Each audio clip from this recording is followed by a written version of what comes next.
Hello बच्चों, नमस्ते। स्वागत है एक बार फिर से आप सभी का आपके अपने YouTube channel Mahesh Sharma maths classes में।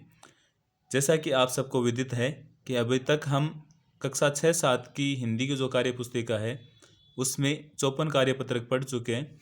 आज हम 55वां कार्यपत्रक पढ़ेंगे। इसके अंदर हमें क्या पढ़ना है कि गद्यांश या पद्यांश को पढ़कर समझ के साथ उत्तर दे पाना। तो नीचे जो पद्यांश दे रखा है उसको पढ़ेंगे और उसके बाद में इसके जो प्रश्न दे रखे हैं उनका उत्तर देना है। तो देखो शुरू करते हैं पढ़ने कि रखे परस्पर मेल मन से छोड़ अविवेकता, मन का मिलाप ही मिलन है, होती उसी से एकता। सब बेर और विरोध का बलबोध से वारण करो, है भिन्नता में खिन्नता हो, एकता को धारण करो। कि हमें इसके अंदर ये बता रखा है कि परस्पर हमें मेल मिलाप से रहना चाहिए, मिलजुल कर रहना चाहिए। अविवेकता उसे छोड़ देनी चाहिए और मन का मिलाप ही मिलन है, यानी किसी से मिलते हैं तो मन से यानी दिल से मिलना चाहिए। होती उसी से एकता है कि हम किसी से अगर मन से मिल रहे हैं, दिल से मिल रहे हैं तो उसी में एकता है। सब बेर और विरोध का, कि कोई भी बेर है, कोई भी विरोध है या कोई मन में अगर कोई ठेस है, उन सब को दूर करके बलबोध से वारण करो। वारण यानी परित्याग करो, उनको त्याग करो, निवारण करो। है भिन्नता में खिन्नता हो, कि भिन्नता यानी अलग अलग रहेंगे तो बिखर जाएंगे, खिन्नता हो, एकता को धारण करो कि सब एक साथ मिलजुल के रहो। परस्पर मेल जोल रखने में ही एकता है और उनको ही धारण करो। पहला क्वेश्चन है कि मन का मेल मिलाप होता है, कि मन का मेल मिलाप किसे कहते हैं? कि धमकाने से? बिल्कुल नहीं। अविवेकता से? नहीं। रोब जमाने से? नहीं। परस्पर मेल जोल रखने से? हाँ, मन का मेल मिलाप किस में होता है? परस्पर मेल जोल रखने से।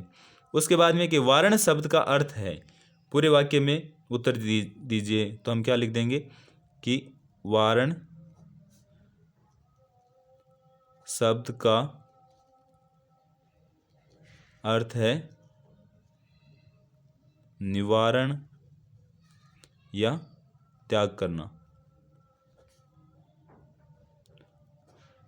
उसके बाद में एकता शब्द का बहुवचन है, तो एकता शब्द है उसका बहुवचन नहीं बना सकते, बहुवचन में भी इसको क्या लिखेंगे?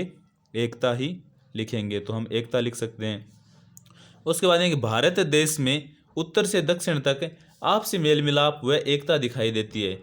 इसके पीछे क्या कारण हो सकते हैं कि आपस में जो एकता दिखाई देती है उसमें क्या कारण हो सकते हैं?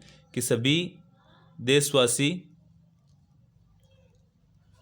देशवासी सांस्कृतिक व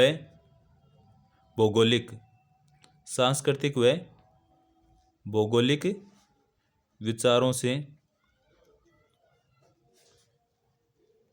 एक दूसरे से जुड़े हुए हैं, एक दूसरे से जुड़े हुए हैं, इसलिए सब में क्या है? एकता है।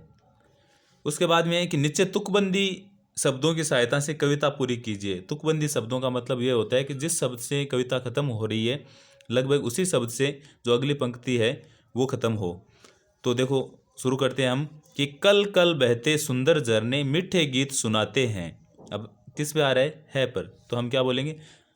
कल कल बहते सुंदर झरने मीठे गीत सुनाते हैं, झम झम बरस बरस कर बादल धरती की प्यास बुझाते हैं। देखो बुझाते हैं, देखो आ गया ना, सुनाते हैं बुझाते हैं, इसे ही तुकबंदी कहते हैं। उसके बाद में झम झम बरस बरस कर बादल धरती की प्यास बुझाते हैं, ये तो पढ़ लिया हमने।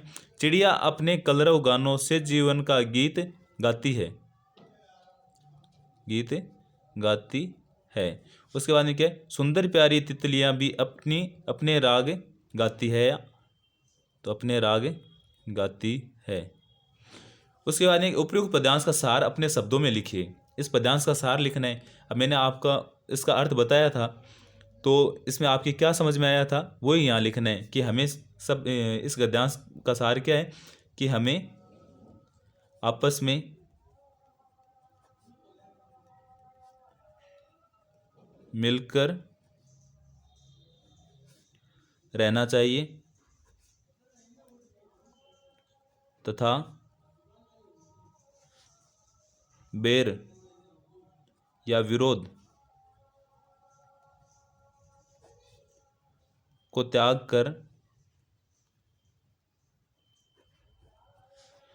कर मन से